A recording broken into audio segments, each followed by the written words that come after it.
আসসালামু আলাইকুম স্যার।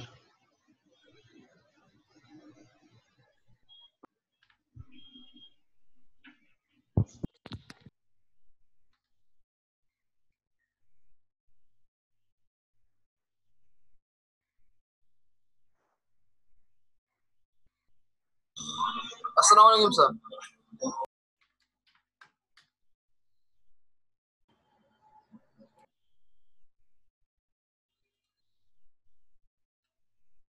আসসালামু আলাইকুম স্যার।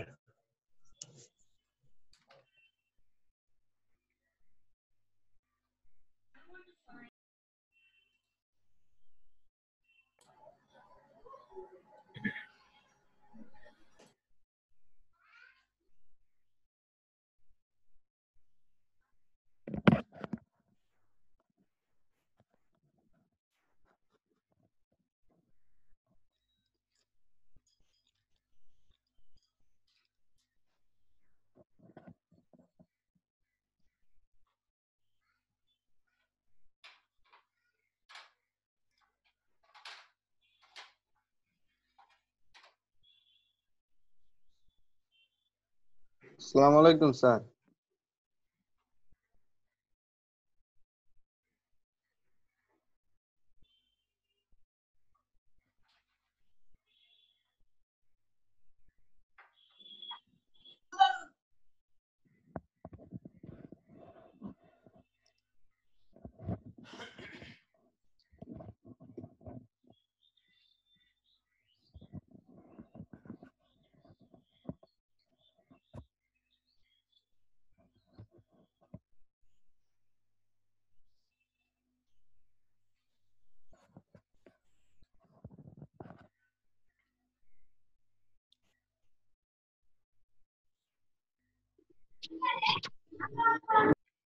আসসালামু আলাইকুম ওয়া রাহমাতুল্লাহি ওয়া বারাকাতুহু।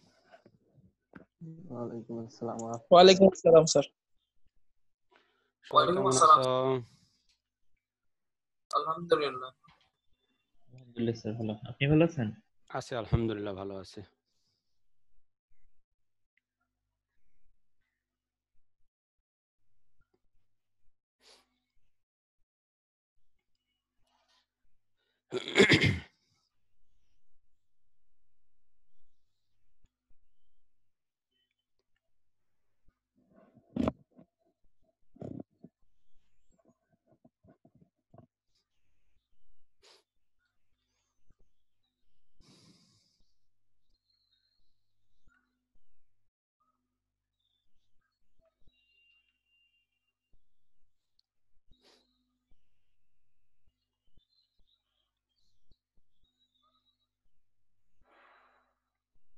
সবাই কি স্ক্রিন দেখতে পাচ্ছ? না স্যার, জি এই স্যার, যে দেখতে এখন দেখতে পাচ্ছি। আচ্ছা, তাহলে আমরা শুরু করি। আজকে হচ্ছে আমাদের লেকচার 8, চ্যাপ্টার 2 এর 3 নম্বর লেকচার। লেকচার 8 এর যে বিষয়বস্তুগুলো: তারবিহীন মাধ্যম, রেডিও ওয়েভ, মাইক্রোওয়েভ, টেরেস্ট্রিয়াল ও স্যাটেলাইট মাইক্রোওয়েভ, ইনফ্রারেড, জ্ঞানমূলক প্রশ্ন এবং উত্তর, অনুধাবনমূলক প্রশ্ন এবং উত্তর। আমরা গতদিন তার মাধ্যম পড়ছিলাম, ওয়্যার্ড যে মাধ্যমগুলো ছিল আমাদের, যে টুইস্টেড ওয়্যার কেবল, কোএক্সিয়াল কেবল, তারপর হচ্ছে অপটিক্যাল ফাইবার কেবল, অর্থাৎ তার মাধ্যমটা আমরা কমপ্লিট করছিলাম। আজকে পড়বো আমরা তারবিহীন মাধ্যম, তারবিহীন মাধ্যম এবং তার প্রকারভেদ। আজকে ইনশাল্লাহ পড়বো আমরা। তারবিহীন মাধ্যম কাকে বলে? তারবিহীন মাধ্যম হচ্ছে যখন উৎস এবং গন্তব্যের মধ্যে, উৎস থেকে গন্তব্যের মধ্যে যদি আমাদের তার ছাড়া ইলেকট্রোম্যাগনেটিক ওয়েভ ব্যবহার করে যখন আমাদের সোর্স থেকে ডেস্টিনেশনে তথ্য আদান প্রদান করা হবে, তখন সেটাকে বলবো আমরা তারবিহীন মাধ্যম। যেমন ধরো, আমরা তারবিহীন মাধ্যমের সবচেয়ে ভালো উদাহরণ হচ্ছে আমাদের মোবাইল ফোন। আমরা যে মোবাইল ফোনে কথা বলি, এই মোবাইল ফোনে যে কথোপকথন হচ্ছে, এখানে কিন্তু কোনো তার ব্যবহার করা হচ্ছে না। অর্থাৎ আমাদের মোবাইল থেকে সিগন্যালটা আমাদের প্রথমে যে মোবাইল টাওয়ার আছে সেখান থেকে যায়, সেই মোবাইল টাওয়ার থেকে পরবর্তীতে টাওয়ার টু টাওয়ার কমিউনিকেশন হয়ে লাস্টে আমার যে গন্তব্যস্থলে যে ইউজারকে আমি কল করছি সেই ইউজার যে টাওয়ারে আছে সেই টাওয়ারে কানেক্ট করে। অর্থাৎ এখানে আমার এবং ইউজারের মাঝখানে, যেমন এখানে একটা ছবিতে সহজে বোঝা যাচ্ছে, দেখো এখানে দুইজন কথা বলতেছে, মাঝখানে কিন্তু এটা তার না, এটা ইলেকট্রোম্যাগনেটিক ওয়েভ, এটা অদৃশ্য, এটা কিন্তু দেখা যাবে না। এর মধ্যে কোনো সলিড ম্যাটেরিয়ালস বা মিডিয়া ব্যবহার করা হবে না, শুধুমাত্র কি করা হবে, ইলেকট্রোম্যাগনেটিক ওয়েভ, তরঙ্গ। হ্যাঁ, তরঙ্গ ব্যবহার করে আমাদের এই যখন আমরা কথোপকথন হবে বা আমাদের সিগন্যাল ডাটা আদান প্রদান করা হবে, তখন সেটাকে বলবো আমরা তারবিহীন মাধ্যম। এই ওয়েভটা দেখা যাবে না, এটা হচ্ছে আমাদের ওই যে ম্যাগনেট, চুম্বক। আমরা যখন একটা চুম্বককে একটা চুম্বকের কাছে নিই তখন কি হয়, আকর্ষণ করে। আকর্ষণ করলে যে মাঝখানে যে অদৃশ্য একটা সিগন্যাল, বা আমাদের এখানে আমরা বলতে পারি ফ্লাক্স বলি, ম্যাগনেটের ক্ষেত্রে ফ্লাক্স বলা হয়, এই ফ্লাক্সটা আসলে এই ফ্লাক্স। হ্যাঁ, এই ম্যাগনেটিক ফ্লাক্স, অদৃশ্য ম্যাগনেটিক শক্তি, এই ইলেকট্রোম্যাগনেটিক বলা হয়েছে, এটা বিদ্যুতের মাধ্যমে এখানে তৈরি করা হচ্ছে, বিদ্যুৎ প্রবাহের মাধ্যমে। যখন আমরা কয়েলের মধ্যে বিদ্যুৎ প্রবাহ করা হয়, কয়েলের মধ্যে তারকুণ্ডলীর মধ্যে যখন বিদ্যুৎ প্রবাহিত হয়, তখন সেখান থেকে বৈদ্যুতিক ম্যাগনেটিক ফ্লাক্স তৈরি হয়। ওই ম্যাগনেটিক ফ্লাক্সটা পরবর্তীতে বাতাসের মধ্যে ছড়িয়ে পড়ে, সেটাকে বলবো আমরা ইলেকট্রোম্যাগনেটিক ওয়েভ বা তরঙ্গ। আচ্ছা, এখন আসো, এই তারবিহীন মাধ্যম কয় ধরনের হয়ে থাকে? তারবিহীন মাধ্যম সাধারণত তিন ভাবে হয়ে থাকে। এক ধরনের হচ্ছে, তিন ধরনের হয়ে থাকে। একটা হচ্ছে রেডিও ওয়েভ, মাইক্রোওয়েভ, ইনফ্রারেড। আচ্ছা, এখন এই রেডিও ওয়েভ কাকে বলবো? রেডিও ওয়েভ বলবো আমরা ইলেকট্রোম্যাগনেটিক স্পেকট্রাম, এই স্পেকট্রামের 3 কিলোহার্টজ থেকে ফ্রিকোয়েন্সি থেকে আমাদের 300 গিগাহার্টজ ফ্রিকোয়েন্সি রেঞ্জকে আমরা বলবো রেডিও ওয়েভ। এখন এই যে স্পেকট্রামটা কাকে বলে, অর্থাৎ আমাদের যে তরঙ্গ, তরঙ্গ একটা পূর্ণ তরঙ্গ, একটা পূর্ণ তরঙ্গ, স্টার্টিং থেকে শুরু করে পিকে গিয়ে আবার নেমে আবার নিচে গিয়ে আবার উপরে। হ্যাঁ, যেমন আমরা পরের চিত্রতে আসি দেখি, এই দেখো এখানে একটা, এটা হচ্ছে 1 হার্টজ, 1 হার্টজ একটা পূর্ণ তরঙ্গ। যদি 1 সেকেন্ডে একটা পূর্ণ তরঙ্গ কমপ্লিট করে, তখন সেটাকে বলবো আমরা 1 হার্টজ। হ্যাঁ, একটা পূর্ণ তরঙ্গ। তো এরকম যদি আমাদের যদি আমাদের যদি 1000 1 সেকেন্ডে যদি এরকম 1000 তরঙ্গ পূর্ণ কম্পন তৈরি করে, 1000 পূর্ণ কম্পন তৈরি করে, তখন আমরা 1 কিলো হার্টজ বলবো। 1 সেকেন্ডে, এক মানে নির্দিষ্ট টাইম ইউনিটে, একক টাইম ইউনিট হইতে হবে কিন্তু 1 সেকেন্ডে। 1 সেকেন্ডে যতগুলো পূর্ণ তরঙ্গ কমপ্লিট করবে, কোন একটা ফ্রিকোয়েন্সি যদি এরকম হয় 1 সেকেন্ডে 1000 পূর্ণ তরঙ্গ, এরকম এরকম একটা পূর্ণ তরঙ্গ, এই যে এরকম পূর্ণ তরঙ্গ 1000টা তৈরি করে, তখন বলবো 1 কিলো হার্টজ। 1 সেকেন্ডে যদি আস্তে একটা তৈরি করে তাহলে 1 হার্টজ, 1 সেকেন্ডে যদি দুইটা তৈরি করে 2 হার্টজ, 10টা তৈরি করলে 10 হার্টজ। এভাবে যেরকম আমরা কিলোগ্রামে চলে আসি, 1000 গ্রামে 1 কিলোগ্রাম, ঠিক এরকম 1000 হার্টজকে আমরা বলবো 1 কিলো হার্টজ। এরকম 1000 পূর্ণ তরঙ্গ 1 সেকেন্ডে যদি দেয়, তখন সেটা বলবো আমরা 1 কিলো হার্টজ। এখন আমাদের রেডিও ওয়েভ কোনগুলো বলবো, আমাদের 3 কিলো হার্টজ থেকে শুরু করে 300 গিগা হার্টজ, এই রেঞ্জের কিলো হার্টজের পরে 1000 কিলো হার্টজে 1 মেগা হার্টজ, আবার 1000 মেগা হার্টজে 1000 মেগা হার্টজে 1 গিগা হার্টজ, অর্থাৎ 1000 প্রত্যেকটার সাথে রিলেশন 1000। আচ্ছা, নয়েজ আসতেছে মনে হচ্ছে, আমি মাইক্রোফোনটা অফ করে দিচ্ছি।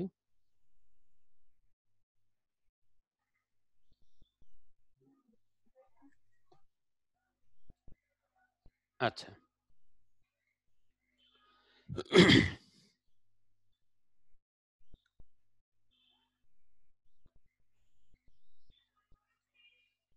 আচ্ছা এখানে দেখো, তাহলে আমরা বললাম 3 কিলোহার্টজ থেকে আমাদের 300 গিগাহার্টজ ফ্রিকোয়েন্সি রেঞ্জের যে সিগন্যাল, সেটাকে বলবো আমরা রেডিও ওয়েভ। রেডিও ওয়েভের বৈশিষ্ট্য কি? রেডিও ওয়েভের বৈশিষ্ট্য হচ্ছে এটা সব দিকে সিগন্যালটা প্রবাহিত হয়, সব দিকে। এটাকে বলা হয় আমরা অমনি ডিরেকশনাল। অমনি ডিরেকশন মানে যে সব দিকে এটা প্রবাহিত হয়। যেমন এখানে দেখো, টাওয়ার থেকে যে সিগন্যালটা, টাওয়ারের চারপাশে এটা ছড়াই পড়বে, এরকম না যে একটা নির্দিষ্ট দিকে যাবে। হ্যাঁ, যেমন আমরা এখানে যদি একটা বাতি রাখি, হ্যাঁ মোমবাতি রাখি, তাহলে মোমবাতি রাখলে কি হবে, মোমবাতি থেকে যেখান থেকে সব দিকে চারদিকে কিন্তু সমানভাবে আলোটা ছড়াই পড়ে। ঠিক একইভাবে এই আমাদের অমনি ডিরেকশনাল যে রেডিও ওয়েভ, তার বৈশিষ্ট্য হচ্ছে এটা সব দিকে ছড়াই পড়বে সমানভাবে, যে সব দিকে প্রবাহিত হচ্ছে। আচ্ছা, এখন আসো, এই যে পুরাটা দেখো, এই যে 1 হার্টজ থেকে শুরু করে এই যে 1 কিলো হার্টজ, এই যে 10 টু দি পাওয়ার 3 মানে 1000 হার্টজ, 1000 হার্টজ। প্রথমে হচ্ছে 1 হার্টজ, তারপর হচ্ছে 1 kilo hertz, 1 mega hertz, 1 giga hertz, 1 টেরা হার্টজ। হ্যাঁ, এভাবে করে আমাদের এই যে ইলেকট্রোম্যাগনেটিক লাস্ট হচ্ছে যেটা হার্টজ। হ্যাঁ, এভাবে করে এই দেখো এই বিশাল ইলেকট্রোম্যাগনেটিক স্পেকট্রাম, এই যে রেঞ্জটাকে বলা হয় পুরা তরঙ্গ। এর মধ্যে একটা রেঞ্জ আছে আমাদের ভিজিবল, আমাদের যে আমরা চোখে দেখতে পাই আলোটা, সেটার একটা রেঞ্জ আছে। তারপর হচ্ছে এক্স রে আছে। হ্যাঁ, এক্স রে, এটা এই আমাদের এই যে পুরো স্পেকট্রামের একটা অংশ, একটা তরঙ্গ আমাদের দেখা যায় যে টিভি সিগন্যালের জন্য পাঠানো হয়, রেডিও সিগন্যালের জন্য পাঠানো হয়, রেডিও আমরা যে কমিউনিকেশন করি বেতার তরঙ্গ যেটা। আবার দেখা যাচ্ছে যে আমাদের এই যে আমরা ওয়াইফাই ব্যবহার করি বা ওয়াইম্যাক্স ব্যবহার করি, মোবাইলে কথা বলি, এই যে বিভিন্ন তরঙ্গ আছে ফ্রিকোয়েন্সি রেঞ্জ, অর্থাৎ তরঙ্গ প্রতি সেকেন্ড যে কম্পনটা, এই ভেরিয়েশনটা, যেমন এক্স রে আছে, গামা রে আছে, যেগুলো আমাদের ক্ষতিকর, অতিবেগুনি রশ্মি আছে।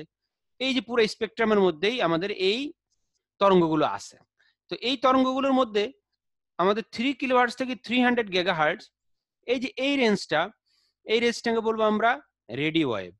আবার 300 গিগাহার্টজ থেকে শুরু করে 430 টেরাহার্টজ, 430 এই রেঞ্জটাকে বলবো আমরা ইনফ্রারেড।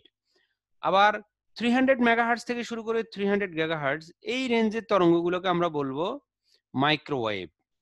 আচ্ছা, এইটা আমরা প্রত্যেকটা ধাপে ধাপে আসতেছি। দেখো,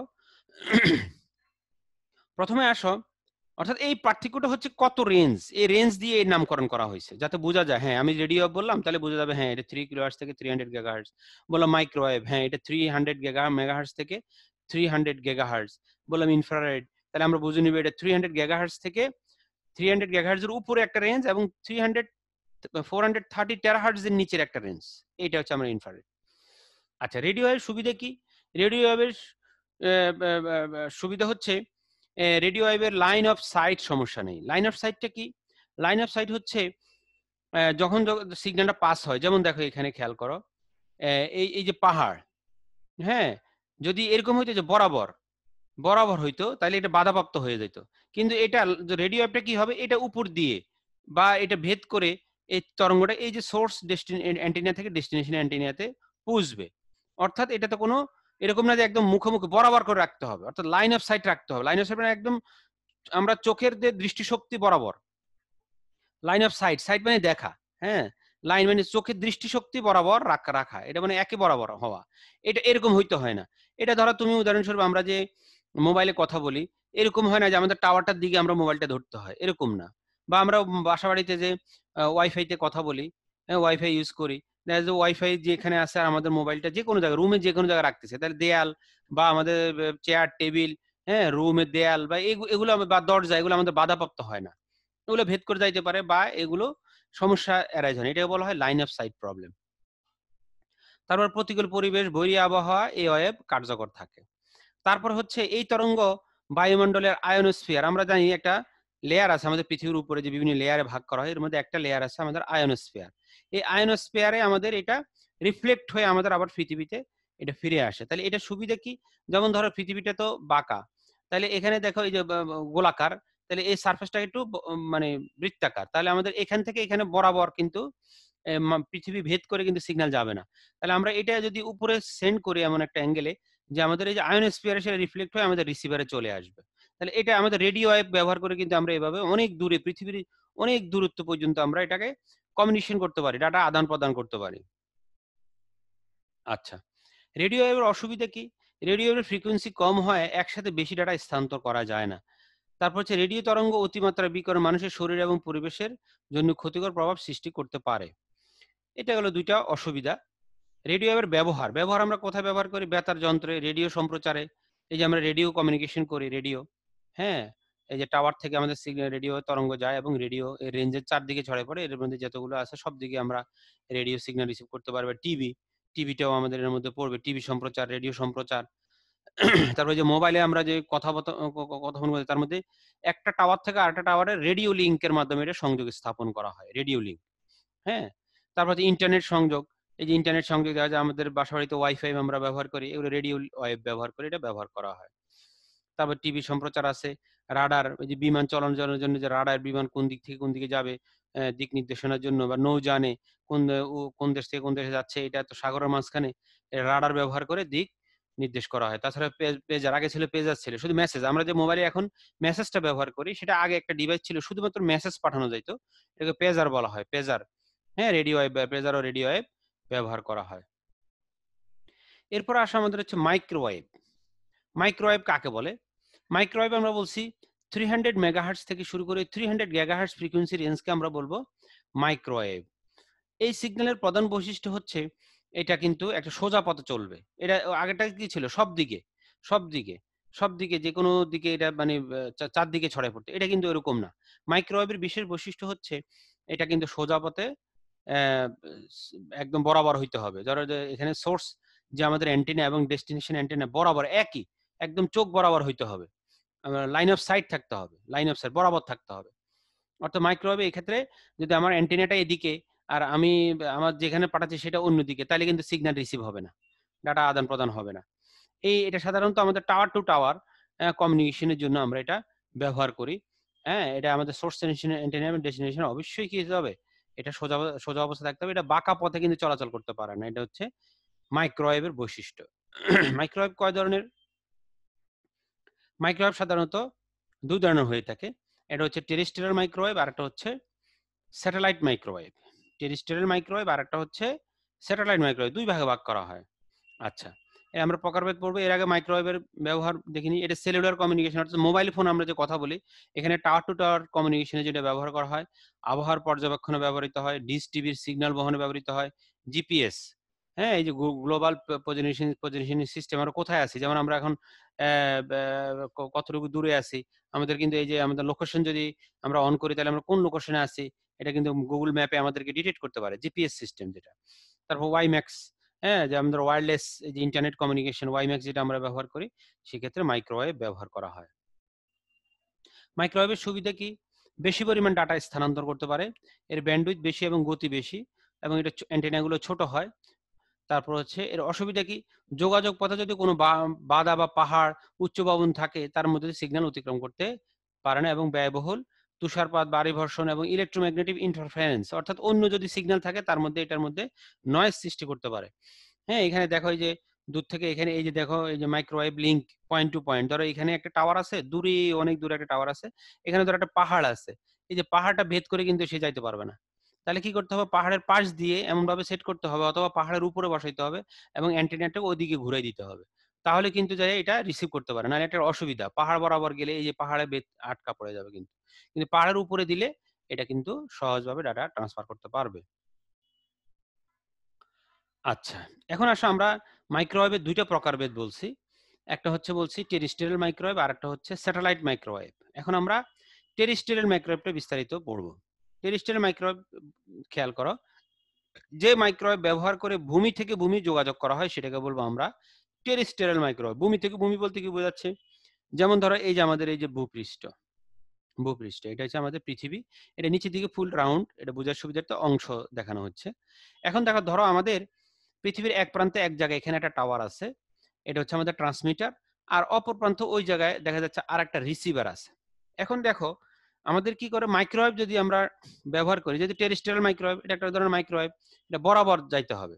এখন দেখো এই যে যোগাযোগের এই যে এই বরাবর, এখান থেকে এই টাওয়ার এই পৃথিবী ভেদ করে কিন্তু এখানে আসবে না, অর্থাৎ যোগাযোগের পথে বাধার মধ্যে দিয়ে টেরেস্ট্রিয়াল মাইক্রোওয়েভ সিগন্যাল অতিক্রম করতে পারে না, এইখান দিয়ে যাবে না, এখানে কোনো ডাটা ট্রান্সমিট হবে না এই পদ্ধতিতে।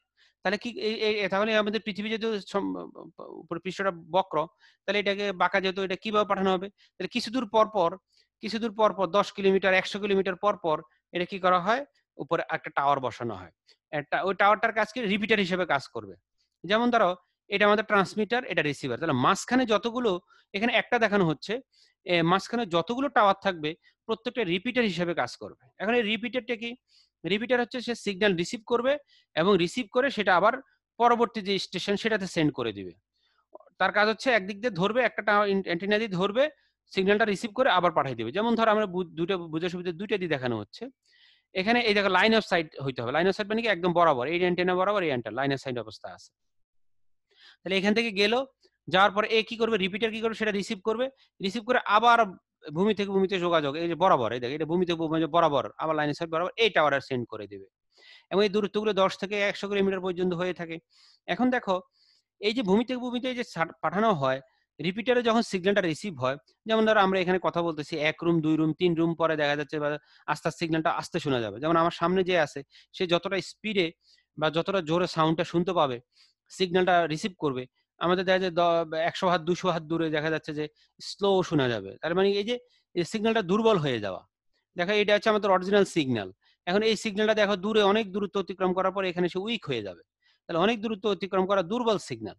তাহলে রিপিটার কি করে, সে সিগন্যালটাকে অ্যাম্পলিফাই করে, এটা বলে অ্যাম্পলিফায়ার, অ্যাম্পলিফাই করে, অর্থাৎ সে আবার সেটাকে অরিজিনাল সিগন্যাল, দেখো যে অ্যাম্পলিফাইড সিগন্যাল, এই যে শুরুতে যে অবস্থা ছিল সেই অবস্থা নিয়ে আসে, নিয়ে এসে আবার সেন্ড করে, সেন্ড করে আবার রিসিভারও এসে একটু উইক হয়ে যায়, রিসিভারও সেটাকে অ্যাম্পলিফাই অরিজিনাল সিগন্যালে নিয়ে আসে। হ্যাঁ, আশা করি তোমরা বিষয়টা বুঝতে পারছো যে আমাদের অনেক দূরত্ব অতিক্রম করার ক্ষেত্রে সিগন্যালটা যেহেতু উইক হয়ে যায়, রিপিটার কি করে সেটাকে অ্যাম্পলিফাই করে। যেমন অ্যাম্পলিফাই বোঝার সুবিধার্থে তোমাদের আমি বলি, সেটা হচ্ছে ধরো আমরা এই যে মাইক, এই যে মাইকে কথা বলি, মাইক, এই যে আমরা মাইকে কথা বলি, যে অনেক জনসভা, এখানে অনেক মানুষ আছে, এখানে একজন যদি কথা বলে সবাই তো কথা শুনতে পাবে না, তখন আমরা মাইক ব্যবহার করি। আসলে মাইকটাকে অ্যাম্পলিফায়ার, আমাদের কথাটাকে অনেক লাউড করে দিবে, বড় করে দিবে, ছোট একটা সাউন্ডকে বড় সাউন্ডে রূপান্তর করে দিবে, এটা বলে অ্যাম্পলিফায়ার। আচ্ছা, এখন এটা আশা করি তোমরা বুঝতে পারছো।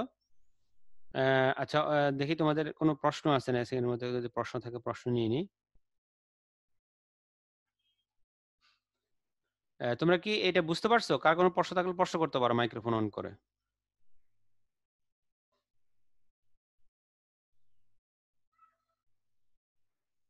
কার কোনো প্রশ্ন আছে? সবাই কি বুঝতে পারছো? স্যার আমার একটা প্রশ্ন আছে। বলো। স্যার এই যে রিপিটার কি স্যার রিসিভার আর ট্রান্সমিটার হইতে পারে? এখানে খেয়াল করো, এই এই এই রিপিটার তুমি প্রশ্ন করছো, রিপিটার শুধু স্যার আদান প্রদান করা, রিপিটার কি ট্রান্সমিটার এবং রিসিভার হইতে পারে পারে। কিনা? তোমার প্রশ্নটা কি, যে ট্রান্সমিটার এবং রিসিভার হইতে পারে কিনা? জি। আচ্ছা, প্রথমত খেয়াল করো, এ কিন্তু দুইটা অংশ থাকবে, সে রিসিভও করবে ট্রান্সমিটও করবে, কিন্তু মেইন হচ্ছে দেখো এখানে এই ট্রান্সমিটার বলতে বোঝাচ্ছে তুমি ধরো এখানে বাংলাদেশে আসো, এ ট্রান্সমিট সিগন্যালটা ট্রান্সমিট, এই ট্রান্সমিটার বলতে বোঝাচ্ছে তুমি সোর্স, তোমার একটা মেইল আছে, মেইল বা তোমার একটা ভয়েস বা তুমি একটা কথা বলছো, হ্যাঁ, তাহলে এটা হচ্ছে তোমার উৎস হিসেবে বোঝানো হয়েছে ট্রান্সমিট করতে, অর্থাৎ সিগন্যালটা এখান থেকে আসলে যাচ্ছে, কিন্তু এইটা কিন্তু এই ডেস্টিনেশন না বা টার্গেট এ না, টার্গেট হচ্ছে এ, এখানে তোমার বন্ধু বা ফাদার আছে, এর কাছে এসে পুষবে, কিন্তু এখানে এই যে কি করতেছে, অ্যান্টেনাটা কি করে ট্রান্সমিটার হিসেবে ব্যবহার করতেছে, আবার এখানে এই অ্যান্টেনাটা রিসিভার হিসেবে ব্যবহার করতেছে, আবার এখানে দেখো রিপিটারটা কি হচ্ছে, রিপিটারটার সিগন্যালটা রিসিভ করতেছে, এখানে আবার সেটা ট্রান্সমিট করে দিচ্ছে, কিন্তু এটা হচ্ছে আমাদের ওই যে গন্তব্য, যেটা উৎস গন্তব্য, যেটা ওই টার্গেট, সেই টার্গেট না আর কি, সে ট্রান্সমিট রিসিভার না, কিন্তু তার রিপিটারটা কি করবে, সে ট্রান্সমিটও করবে রিসিভও করবে, দুইটাই তার মধ্যে থাকবে, সে এক পাশে সিগন্যালটা রিসিভ করবে, আবার সেটাকে অ্যাম্পলিফাই করে আবার পরের স্টেশনে সে সেন্ড করে দিবে। বুঝতে পারছো?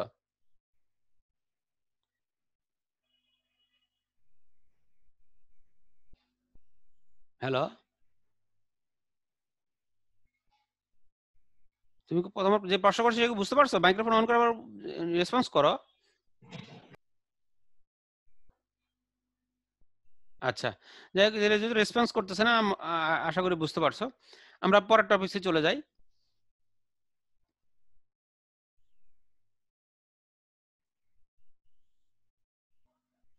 আচ্ছা, আমাদের পরের টপিক হচ্ছে স্যাটেলাইট মাইক্রোওয়েভ। স্যাটেলাইট, স্যাটেলাইটটা কি? আমরা এখন মোটামুটি এখন সবাই স্যাটেলাইট সম্পর্কে পরিচিত, কারণ যেমন আমাদের দেশে একটা স্যাটেলাইট আছে, বঙ্গবন্ধু স্যাটেলাইট। হ্যাঁ, এখন এই স্যাটেলাইটটা আসলে কি? স্যাটেলাইট হচ্ছে আমাদের পৃথিবী থেকে অনেক উপরে, হ্যাঁ, শূন্যে, যেখানে পৃথিবীর মধ্যাকর্ষণ শক্তি শূন্য, অর্থাৎ শূন্য, আমাদের যে স্পেস আছে, স্পেস যেটা আমরা বলি মহাশূন্যে, যেখানে আমাদের পৃথিবীর আকর্ষণ জিরো, অর্থাৎ একটা পৃথিবী থেকে যখন আমরা উপরে উঠতে উঠতে একটা জায়গায় যাওয়ার পরে এখান থেকে পৃথিবীর আকর্ষণ নাই, যেমন আমাদের কোনো একটা বস্তু রাখলাম, সেটা পৃথিবীর আকর্ষণের কারণে মধ্যাকর্ষণ শক্তির ফলে নিচের দিকে চলে আসে, হ্যাঁ, কিন্তু এটা যদি আমরা অনেক উপরে চলে যাই এমন একটা জায়গায়, হ্যাঁ, যেখানে আমাদের কি হবে, কোনো মধ্যাকর্ষণ শক্তি নেই, ঠিক ওই পর্যায়ে আমাদের স্যাটেলাইট গুলো সেট করা, রকেটের মাধ্যমে এটা উৎক্ষেপণ করে আমাদের ওই জায়গাতে সেট করে দেওয়া হয়। এই আসলে এই স্যাটেলাইটটা কি? স্যাটেলাইটটা হচ্ছে আসলে একটা রিপিটার। আমরা যে পৃথিবীতে যে রিপিটারটা ব্যবহার করতাম, এই স্যাটেলাইট আসলে একটা রিপিটার, স্যাটেলাইট অন্য কিছু করে না, সিগন্যালটা রিসিভ করে সে আবার পৃথিবীর অন্য একটা স্টেশনে সে সেন্ড করে দেয়। রিপিটার নাথিং বাট একটা আমাদের স্যাটেলাইট নাথিং বাট একটা কি রিপিটার। সে একটা ওই যে ভূমিতে এখানে আগে যে আমাদের আগেরটাতে একটা এই যে একটা রিপিটার ছিল, যে এক পাশে রিসিভ করে সেটা আবার সেন্ড করে দিত, এই স্যাটেলাইটটা আসলে একই কাজ করে। হ্যাঁ, দেখো এই যে আমাদের এখান থেকে দেখো, যেহেতু পৃথিবী গোলাকার, এখান থেকে আমি সরাসরি পৃথিবী ভেদ করে কিন্তু আমার সিগন্যালটা এই যে আমাদের ট্রান্সমিটার থেকে রিসিভারে আসবে না। তাহলে আমরা এই কাজটা কি করতে পারি, আমাদের উপরে একটা স্যাটেলাইট ইউজ করতে পারি। এই স্যাটেলাইটটা ইউজ করে সুবিধা কি, স্যাটেলাইটে অনেকগুলো সুবিধা আছে।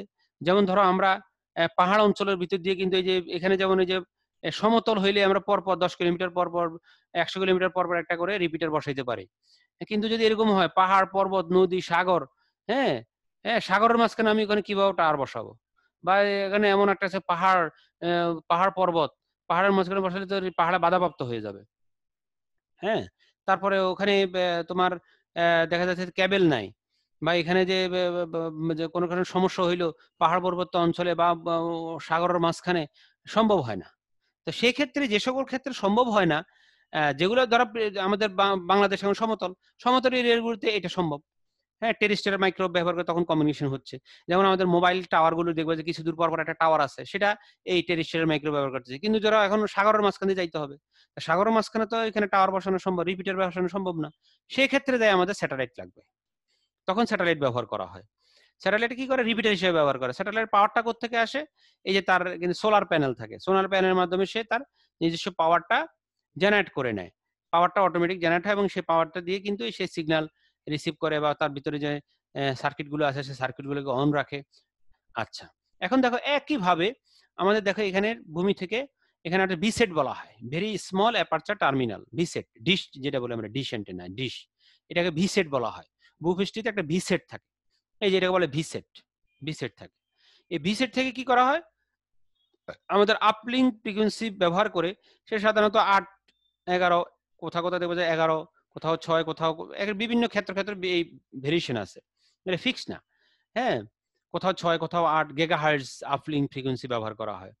এখন এখানেও কিন্তু আমাদের আসল সিগন্যালটা যখন পাঠানো হয় ভূপৃষ্ঠ থেকে, তখন কিন্তু উপরে যখন আমাদের ওই স্যাটেলাইটে গিয়ে পৌঁছে, তখন কিন্তু এখানে কিন্তু সে উইক হয়ে যায়, এখানেও কিন্তু উইক হয়ে যায়। এখানে উইক হয়ে গেলে দুর্বল সিগন্যাল, এই আমাদের তখন কি করে, স্যাটেলাইট সেটাকে আবার এমপ্লিফাই করে, এমপ্লিফাই করে আবার অরিজিনাল সিগন্যাল নিয়ে এসে আবার ডাউনলিঙ্ক ফ্রিকোয়েন্সির মাধ্যমে, ডাউনলিঙ্ক ফ্রিকোয়েন্সির মাধ্যমে, ডাউনলিঙ্ক ফ্রিকোয়েন্সিটা কি হয়, সেটা 4, 5, 7 গিগাহার্টজ হয়ে থাকে। ডাউনলিঙ্ক ফ্রিকোয়েন্সি ব্যবহার করে আবার রিসিভারে সেন্ড করা হয়। পৃথিবীর দেখবে যে ভূপৃষ্ঠে বিভিন্ন টার্গেটে রেখে, অর্থাৎ আমাদের যদি স্যাটেলাইটটা এদিকে থাকে তাহলে ওই বরাবর কিন্তু আমাদের দেখবে যে বড় বিসেটটা বসানো থাকে। হ্যাঁ, তোমরা যদি ওই যে আমাদের ওই যে চিনমৈত্রী সম্মেলন কেন্দ্র বা বঙ্গবন্ধু সম্মেলন কেন্দ্র ওই যে আগারগাঁওয়ের আগে এখানে আমাদের আছে, ওখানে দেখবে যে বড় একটা অ্যান্টেনা বসানো আছে, দেখবে যে একটা আমাদের যেদিকে স্যাটেলাইটটা আছে ওদিকে করা, বা বিভিন্ন দেখবে যে টিভি চ্যানেল গুলো বা টিভির যে আমাদের আছে তাদের উপরে দেখবে, ছাদের উপরে দেখবে যে একটা অ্যান্টেনা বসানো থাকে, অর্থাৎ তাদের বুঝতে হবে যে ওদিকে তাদের ওই স্যাটেলাইটটা আছে। তাহলে ওই এই যে দেখো এই যে বরাবর থাকবে, ওদিকে ফিরানো থাকতে হবে না, এই যে কারণ এটা হচ্ছে মাইক্রোওয়েভ, বরাবর লাইন অফ সাইট হইতে হবে বরাবর ওদিকে, তখন এটা এই রিসিভ করে, সিগন্যালটা রিসিভ করে সেটা আবার ভূপৃষ্ঠে পৃথিবীতে ভিসেটের মধ্যে সেন্ড করা হয়। এটা পৃথিবী থেকে দূরত্বটা কি হবে, পৃথিবী থেকে স্যাটেলাইট দূরত্ব হয় 36,000 কিলোমিটার, দূরত্ব হয় সাধারণত 36,000, কারণ 36,000 কিলোমিটার উপরে আমাদের দেখা যাচ্ছে এখানে মধ্যাকর্ষণ শক্তি শূন্য। স্যাটেলাইট গুলো 32,000, আর মাইলে সেই হিসেব যদি তুমি করো দেখবে 22,000 মাইল। হ্যাঁ, 22,000 মাইল এটা দূরত্বটা হয়। 22,000 সাথে খুচরা আবার কোথাও কোথাও কোনো একটা বই দেখবে যে 22,100 সামথিং এরকম আছে, অর্থাৎ অ্যাকুরেট কনভার্ট করলে মোটামুটি রাউন্ড ফিগার 22,000 মাইল হয়, আর কিলোমিটারে 36,000 কিলোমিটার। আচ্ছা, এটা এটা হচ্ছে আমাদের স্যাটেলাইট মাইক্রোওয়েভের বৈশিষ্ট্য বা বর্ণনা।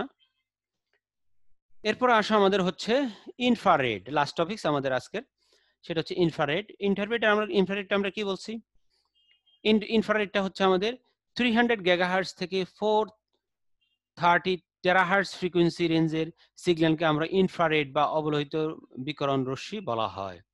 এখন এই দেখো ইনফ্রারেডটা খুব সহজ, আমরা সবাই ব্যবহার করি বাসাবাড়িতে আমাদের এই ইনফ্রারেডটা ব্যবহৃত হয়। যেমন ধরো আমরা যে রিমোট ব্যবহার করি, রিমোট কন্ট্রোল, এই যে আমরা রিমোটে দেখবো যে সামনে কোথাও কোথাও একটা লিড আছে, ছোট একটা হোয়াইট কালারের লিড থাকে, কিছু কিছু রিমোট কন্ট্রোলে দেখা যায়, আবার কিছু কিছু রিমোট কন্ট্রোলে দেখা যায় না। হ্যাঁ, এখন এই যে রিমোট কন্ট্রোলে যে আমাদের ওয়েবটা ব্যবহার করা হয় সেটা ইনফ্রারেড ওয়েব। আমরা টিপ দিলাম, এটা বাটন প্রেস করলাম, একটা সিগন্যাল কিন্তু যায়। এই সিগন্যালটা হচ্ছে আমাদের ইনফ্রারেড সিগন্যাল, এটা রিমোট কন্ট্রোলে ব্যবহৃত হয়। তাছাড়া আরো কিছু ব্যবহার আছে, কার লকিং সিস্টেম, কার লক করে যে করা হয়, আমাদের গাড়ির যে কার লক গুলো করা হয় সেখানে ব্যবহৃত হয়। তারপর হচ্ছে বিভিন্ন ধরনের রিমোট কন্ট্রোল খেলনা গাড়ি, হ্যাঁ বিভিন্ন খেলনা গাড়িতেও কিন্তু আমাদের এই ইনফ্রারেড ব্যবহৃত হয়। ইনফ্রারেড বৈশিষ্ট্য কি, দৃশ্যমান আলোর চেয়ে তরঙ্গ দৈর্ঘ্য এটা বেশি, এবং ডাটা চলাচলের গতি তার মাধ্যমের তুলনায় কর, আমাদের যে ওয়্যার্ড যে মাধ্যম বলছে তার চেয়ে একটু কম। ইনফ্রারেডের সুবিধা কি, স্বল্প বিদ্যুতে ডাটা ট্রান্সমিট হয়, যেমন আমাদের ব্যাটারি লো পাওয়ার ব্যাটারি যেটা, এই ব্যাটারি দিয়ে আমরা এটা ট্রান্সমিট করতে পারি। তারপর এটা ডাটা ট্রান্সমিশনটা সেফ, নিরাপদ, যে কোনো ডিভাইসের সাথে ইন্টিগ্রেটেড অবস্থায় কাজ করতে সম্ভব। অর্থাৎ এটা আমাদের টিভি বা বিভিন্ন ধরনের যে ডিভাইসগুলো আছে, খেলনা গাড়িগুলো আছে, সহজে এটা ইন্টিগ্রেট, এটাকে স্থাপন করা যায়, এটা ততটা জটিল না, সহজ। এর অসুবিধা কি, অধিক দূরত্বে ডাটা ট্রান্সমিট সম্ভব না, অনেক দূরে, ধরো দেখা যাচ্ছে যে অনেক দূরে, দেখা যাচ্ছে যে আমরা যেটা এখন মোবাইল কমিউনিকেশন করি অনেক দূরে, 1 কিলোমিটার 2 কিলোমিটার এত দূরে এটা সম্ভব না। তারপর হচ্ছে শক্ত বস্তু ভেদ করে চলাচল করতে পারে না, ধরো মাঝখানে একটা বাধাপ্রাপ্ত হইলো, হ্যাঁ বাধাপ্রাপ্ত হইলো, সেটা কিন্তু দেখবো বাধাপ্রাপ্ত হয়ে কিন্তু হাত দিলা এখানে রিমোট দেবে, দেখবে সিগন্যাল যাচ্ছে না। তারপরে সরাসরি সূর্যালোক, ধুলোবালি, কুয়াশা, বৃষ্টি ডাটা ট্রান্সফারের বিঘ্ন ঘটায়, অর্থাৎ কোনো মাঝখানে ধুলোবালি একটা বাধাপ্রাপ্ত হইলো, এটা ইনফ্রারেডটা সিগন্যাল ঠিক মতো যাবে না। আর ইনফ্রারেডটা দেখবে যে অনেক সময় আমরা খালি চোখে আমরা কিন্তু দেখতে পাই না, কিন্তু ক্যামেরায় দেখা যায়। হ্যাঁ, ক্যামেরা, তুমি ধরো এই যে তোমার বাসায় স্মার্টফোনটা, ক্যামেরাটা অন করবা, ক্যামেরাটা অন করে পিছনে রিমোট কন্ট্রোল দিয়ে এই যে বাটন প্রেস করবা, দেখবে তোমার ক্যামেরার মধ্যে লাইট জ্বলতেছে, অর্থাৎ রিমোট কন্ট্রোলের মধ্যে তুমি লাইটটা দেখতে পাবা, রিমোট কন্ট্রোল লাইটটা জ্বলবে, তুমি যখন বাটন প্রেস করবে, আর এখানে ক্যামেরাটা অন করবা, মোবাইলের ক্যামেরা অন করে একদম ক্যামেরার পিছনে তুমি ওই যে লিডটা আছে বরাবর, এই বরাবর তুমি ক্যামেরাটা ধরবা, ধরে বাটন প্রেস করবা, রিমোটের বাটন প্রেস করে দেখবে তুমি লাইটটা জ্বলতেছে নিতেছে, বা টিপ দিয়ে ধরে রাখবা, লাইটটা জ্বলে আসে। অর্থাৎ এটা ক্যামেরার একটা ভিজিবল রেঞ্জ আছে, ওর মধ্যে এই ইনফ্রারেডটা পড়ে।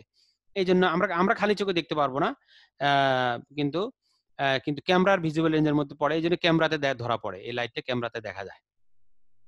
আচ্ছা, এরপর আসো আমাদের আজকে যে জ্ঞানমূলক প্রশ্নগুলো আছে, যেমন আমরা রেডিও ওয়েভ পড়লাম, 3 কিলোহার্টজ থেকে 300 গিগাহার্টজ, মাইক্রোওয়েভ পড়লাম। সিগন্যাল কি, সিগন্যাল এই যে বললাম আমাদের সিগন্যালটা একটা তরঙ্গ, ভোল্টেজ আপ ডাউন, হ্যাঁ যেমন এটা হচ্ছে অ্যানালগ সিগন্যাল, যে তরঙ্গটা উঠলে একটা পূর্ণ কম্পন 1 হার্টজ, এটা পূর্ণ তরঙ্গ। আর এটা হচ্ছে আমাদের ডিজিটাল সিগন্যাল 01 ডিজিটাল সিগন্যাল। ভিসেটটা কি বললাম, ভেরি স্মল অ্যাপারচার টার্মিনাল, এরকম 1 মার্কসের প্রশ্ন থাকতে পারে।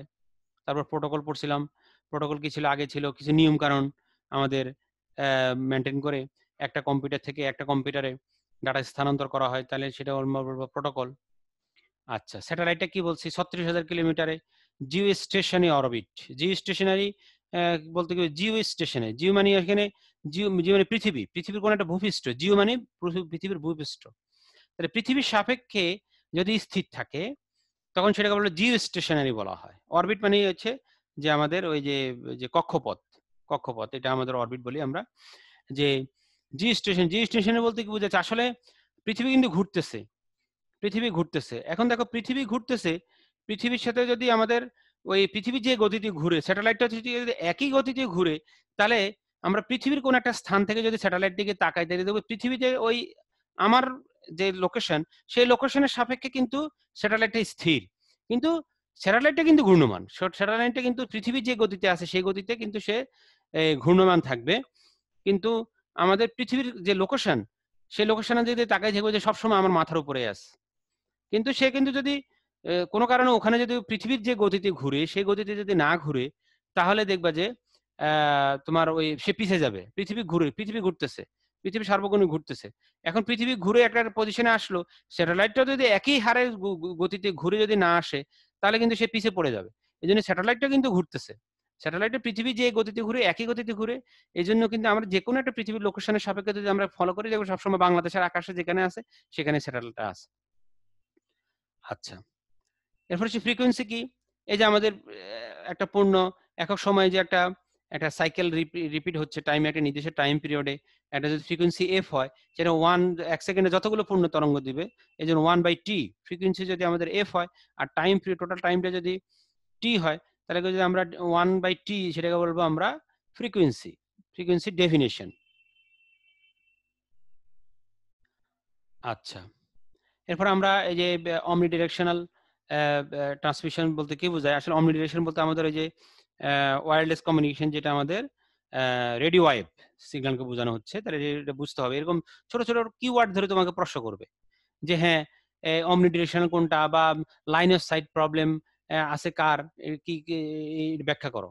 হ্যাঁ, তারপরে আমরা গতদিন পড়ছিলাম, যে প্রশ্নটা ছিল না এই জন্য এটা অ্যাড করলাম। টেক্সট চ্যাটিং, টেক্সটটা কি? আমাদের হাবডুপ্লেক্স। হ্যাঁ, যখন একটা মেসেজ পাঠাচ্ছে আবার সেটা আরেকজন একটা একটা করে আসে, এটা হচ্ছে আমাদের হাবডুপ্লেক্স পদ্ধতি। তারপর block by block data transmission পদ্ধতির একটা প্রশ্ন ছিল, এই জন্য এখানে অ্যাড করলাম। মোটামুটি আজকে টপিকস গুলো এইটাই ছিল।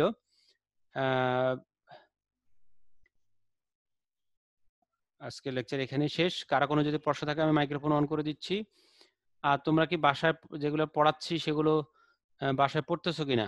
আমার তো আসলে এখন 2-3 মিনিট সময় আছে, একটু তোমাদের ফিডব্যাকটা একটু নিই, তোমাদের আসলে অবস্থাটা কি। মাইক্রোফোনটা অন আছে, আমি তোমার 2-1 আমার সাথে রেসপন্স করো।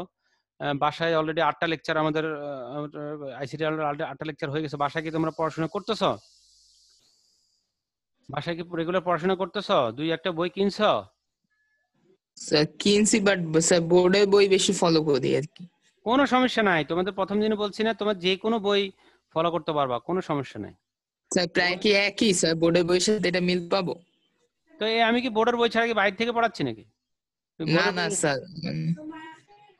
বোর্ডের বইয়ে স্যার মানে নিউ তো মানে 6টা অধ্যায় আছে। হ্যাঁ, এখানে তো এই 6টা 6টা থেকে তো কোশ্চেন হবে। হ্যাঁ, 6টা থেকে তো কোশ্চেন হবে। আমি তো 6টা অধ্যায়ের, তুমি যেহেতু বইটা তোমার সামনে আছে, বের করে দেখো আমি যে টপিকগুলো পড়াচ্ছি ওখানে বইতে আছে কিনা দেখো। জি স্যার আছে। সবগুলোই আছে, সব যতগুলো বই আছে, রাইটাররা যতগুলো লিখছে সবগুলো একই ধরনের লিখছে। কেউ একটা ভাষা হয়তো একটু সহজ করে লিখছে, কেউ একটু বেশি করে লিখছে, কেউ একটু ডিটেলস লিখছে। হ্যাঁ, এই বই আসলে সবগুলো কাছাকাছি। কেউ একটু বিস্তারিত লিখছে, কেউ একটু সুন্দর করে লিখছে, কেউ একটু অন্যভাবে লিখছে। একটু তোমার কাছে যেখান থেকে যেটা টপিকটা তোমার কাছে সহজ মনে হয় সেটা নিবা। আর আমি যেগুলো টপিকস গুলো দিচ্ছি, পড়াচ্ছি, ওগুলো দেখবো যে সবগুলো বই পেয়ে পাবা। আর বেশিরভাগই হচ্ছে একাধিক বই কিনতে হয়। কিছু এমসিকিউ বা বিভিন্ন প্রশ্নগুলো থাকে, সেগুলো একটু সহজভাবে নোট করার জন্য, কালেক্ট করার জন্য একাধিক বই কালেক্ট করতে হয়। হ্যাঁ, স্যার একটা এমসিকিউ কি 25 মার্ক থাকবে না? হ্যাঁ, এমসিকিউ থাকবে তো। এই জন্য এমসিকিউ প্রত্যেকটা চ্যাপ্টারের শেষে, প্রথম চ্যাপ্টারের শেষে যতগুলো এমসিকিউ আছে সবগুলো নোট করে ফেলবা, মুখস্থ করে ফেলবা। হ্যাঁ, এখন তো বুঝাই দিলাম, কিন্তু এগুলো প্রতিটা মুখস্থ রাখতে হবে, একদম মুখস্থ করে ফেলবা, প্রত্যেকটা ইয়ার মুখস্থ করে ফেলবা এমসিকিউ কালেক্ট করে। সম্পূর্ণ বই কি মুখস্থ করতে হবে? সম্পূর্ণ বইয়ের এমসিকিউ তো মুখস্থ করতে হবে, আর এগুলো বুঝে বুঝে পড়তে হবে। তোমার সিলেবাস যতটুকু আছে তো পড়তে হবে তোমাকে। স্যার সৃজনশীলটা কি টাইপ আসবে স্যার? এসএসসি তে তো আমরা সৃজনশীল দেই নেই, আইসিটি তে, সো এই আচ্ছা, ধারণা নাই কোনো। সৃজনশীলের তোমাদের সৃজনশীলে আমি একটা আলাদাভাবে একটা ক্লাস নিয়ে নিব সৃজনশীলে, ঠিক আছে? সৃজনশীলে আলাদাভাবে একটা প্রশ্ন তোমাদের আমি এই চ্যাপ্টারের শেষেই দেখা যাচ্ছে একটা ক্লাস নিয়ে নিব তোমাদের একটা সৃজনশীল প্রশ্ন দিয়ে। যেহেতু 1 মিনিট সময় আছে আমি একটু বলি, তাহলে মোটামুটি একটু আগাবে। একটা সৃজনশীল প্রশ্নের মধ্যে 4টা অংশ থাকবে। হ্যাঁ, 4টা প্রশ্ন থাকে, 4টা প্রশ্ন থাকবে ক খ গ ঘ। তোমার 1 মার্কস, 2 মার্কস, 3 মার্কস, 4 মার্কস। তোমার একটা উদ্দীপক থাকবে। উদ্দীপকে এই যে দেখো এরকম একটা প্যারাগ্রাফ থাকবে, ছোট প্যারাগ্রাফের মধ্যে ধরো উদাহরণস্বরূপ স্যাটেলাইট সম্পর্কে বা তোমার মাইক্রোওয়েভ সম্পর্কে একটা বর্ণনা থাকবে। এখান থেকে তোমাকে 4টা প্রশ্ন করবে। একটা জ্ঞানমূলক প্রশ্ন করবে, যেটা বইতে সরাসরি আছে। একটা অনুধাবনমূলক প্রশ্ন, যেমন এই 2 ক্যাটাগরির প্রশ্ন তো প্রত্যেকটা চ্যাপ্টারে দিয়ে দিচ্ছি। এই ধরনের প্রশ্ন থাকবে 1 মার্কস এবং 2 মার্কসের। এই জ্ঞানমূলক প্রশ্ন, এই যেমন ধরো এটা 1 মার্কস, এই প্রশ্নগুলো 1 মার্কসের, এই প্রশ্নগুলো 2 মার্কসের। এরপর ওই উদ্দীপক থেকে তোমার 3 মার্কসের একটা প্রশ্ন থাকবে প্রয়োগমূলক, আর অনুধাবনমূলক একটা প্রশ্ন থাকবে 4 মার্কসের। এই টোটাল 10 মার্কসের একটা প্রশ্ন সেট। এরকম করে 5টা প্রশ্ন হবে, 5 10 এ 50। স্যার আর 25টা কি এমসিকিউ হবে নাকি? 25টা এমসিকিউ আর 25 marks practical, total 100 marks. Time প্রায় শেষের দিকে, যে কোনো সময় বন্ধ হয়ে যাবে, 10 সেকেন্ড আছে। নেক্সট ক্লাসে আমরা কোনো একটা সময় আমরা এই সৃজনশীল প্রশ্ন সম্পর্কে আলোচনা করবো ইনশাআল্লাহ। তাহলে আজকে এই পর্যন্তই। আল্লাহ হাফেজ। আসসালামু আলাইকুম স্যার। আসসালামু আলাইকুম ওয়া রাহমাতুল্লাহি ওয়া বারাকাতুহু। ওয়া আলাইকুম আসসালামু আসসালাম। আলাইকুম। ওয়া আলাইকুম আসসালাম। আসসালামু আলাইকুম স্যার। ওয়া আলাইকুম আসসালাম।